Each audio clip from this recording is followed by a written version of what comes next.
2 that we have from SAT number 14.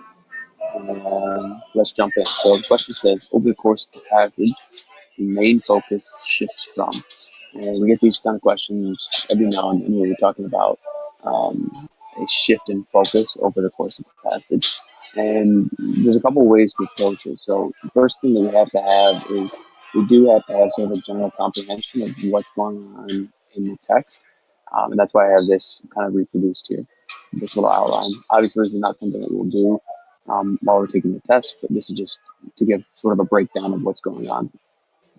The second thing we can do with these kind of questions is try to identify a break on our own and try to figure out where we think, make a prediction about where the test sort of breaks down. And normally this will happen when you see something like you see a word but, or you see a transition like however. That can be pretty clear. And then there's just other cases where there's an obvious shift in focus. But on a case like this, and honestly, probably for most questions, identifying this off the bat is going to be a little bit challenging because there's usually 2 or 3 different places in the text where you could make a case that the focus is shifting and you don't know in advance which one is going to be highlighted. So I think the best way to do this is just make sure you have a general understanding of the text. And then what you want to do is go through the answer choices here, and you're looking for, obviously, just like on other questions, you're looking for things that you can eliminate. So options you can eliminate. And you're kind of just structuring it in your head. So if, for example, this is being broken down into 2 parts, you want to say, does it make sense to say the passage exists with part A and part B? And you want to look at both parts because either part, if one part's wrong, then the whole thing is obviously wrong.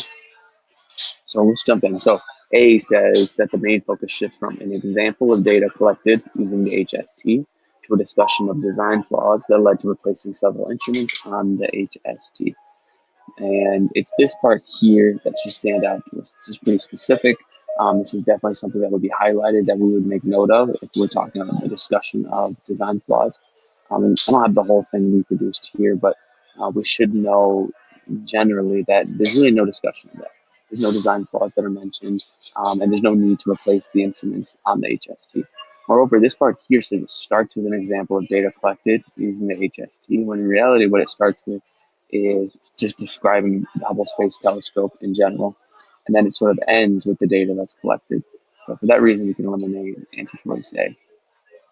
And now we can look at B. And B says that the main focus shifts from an explanation of a new theory of star formation to an experiment using the HST designed to test the validity of that theory. So the main thing to note here is that it's a new theory of star formation. And so what we should do is go back to the passage and kind of ask ourselves, is that presented, right? Do we get a new theory of star formation? And that's the sort of thing, especially if it's the beginning part, that we would notice, right? That's something that would be highlighted definitely in the introduction, probably even in the title. And here we don't really get that. All it does is introduce the capabilities of the Hubble Space Telescope and then sort of present people who use that telescope to look at old galaxies, ancient galaxies. For that reason, we can also go to B. C says a list of authors' accomplishments. Honestly, we can sort of stop right there and note that in this first paragraph, in these first 2 paragraphs, 2 paragraphs, there's nothing about the authors and their accomplishments. It's not mentioned at all in the passage. It's not in the first part. So for that alone, we can get rid of C without even looking at what else comes. And then we have, we have answer choice D, which says an overview of the capabilities of the HST to a discussion of research undertaken that utilize those capabilities. So an overview of the capabilities of the HST.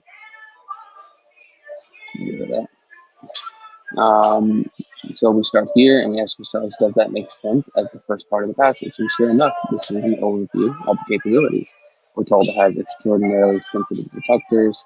It's able to, witness the peak of star formation at cosmic high noon. It's able to look back in time. And then basically from here all the way to the end of the passage, we're given examples of the research that use those capabilities to look back in the time. It's also a very general answer choice. It gives an overview and then a discussion of research that use that. It's very general answer choice, which is typically what we want. So for that reason, we can choose answer choice B for our answer.